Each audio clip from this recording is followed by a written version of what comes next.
Hi, I'm David Gervino with the DuPage County Office of Homeland Security and Emergency Management. This is September, and September is National Preparedness Month, so we're taking each of the 4 weeks of September to talk about each of the 4 steps of emergency preparedness. Last week was the first week of September, and we talked about step 1, get a kit. This being the second week, we're going to talk about step 2, make a plan. Now, the American Red Cross has a great brochure that they've put together that outlines some of the different steps, including step 2, make a plan, and we're going to link to that brochure from our website at protectdupage.org. What I wanted to do with this video is to outline a few of the steps that they mention and go into a little bit of detail of how you can put your plan together for you and your family.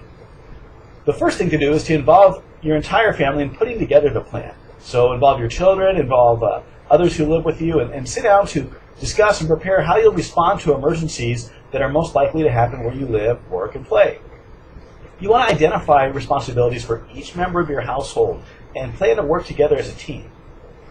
Now, one of the things you want to look to do when you put together your plan is to identify 2 different places that you can meet when there's an emergency. One of the places should be nearby, such as a neighbor's house across the street or next door, so that if you have to evacuate your home due to a fire or something like that, you can leave and know where to go so you'll be able to be reunited with your family.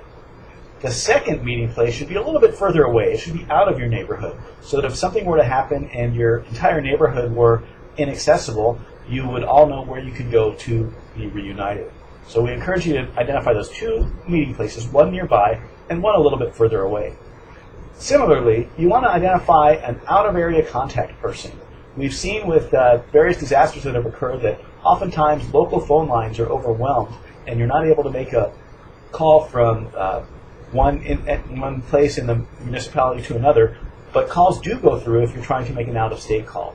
So when you're putting your plan together, meet with your family and talk to them about what relative or friend of the family would you all call if there's an emergency and you're not able to stay in touch with each other locally. And so you may identify a cousin or an aunt or uncle or grandparent or someone like that in a different state. And that way, if an emergency were to occur, you can't get in touch with each other, you'll all call that designated contact person. It's also important to keep in mind that many times text messages will go through when phone calls won't. So looking back at the Boston Marathon incident, for example, the cell phone networks were jammed. People were not able to make phone calls. However, text messages reportedly did go through. So keep that in mind, too. After an emergency, it's often easier to get back in touch with people via text message than it is via actual phone call. Also, you want to decide where you would go and what route you'd take if you did have to evacuate. You know, many of us have the same route that we take to school each day or to work each day, but what if that way is closed? What if the highways are shut down? Or what if that main street you normally use is not accessible?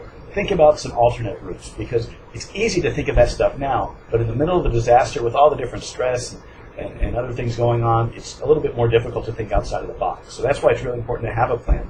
One is because you'll know what to do when an emergency happens, but also you're going to feel a little bit more confident because you'll know that you have a plan in place, and hopefully it'll be something that didn't just stop with putting a plan together. It's something you've actually practiced, so you'll feel a little more confident that you'll be able to successfully execute your plan if you put it together and you practiced it.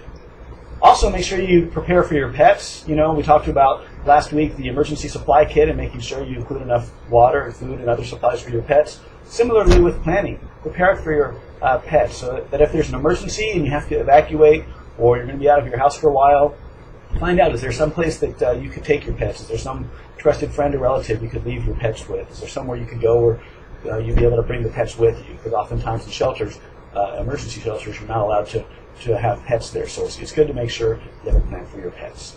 So again, this is September, which is National Preparedness Month, and we are talking about step 2, which is to make a plan. Next week will be week 3, and we'll talk about the various ways you can be informed in terms of emergencies, in terms of preparedness, response, and recovery, all sorts of really great technology that's here today and also on the horizon coming to us here in the near future. We're going to talk about that next week.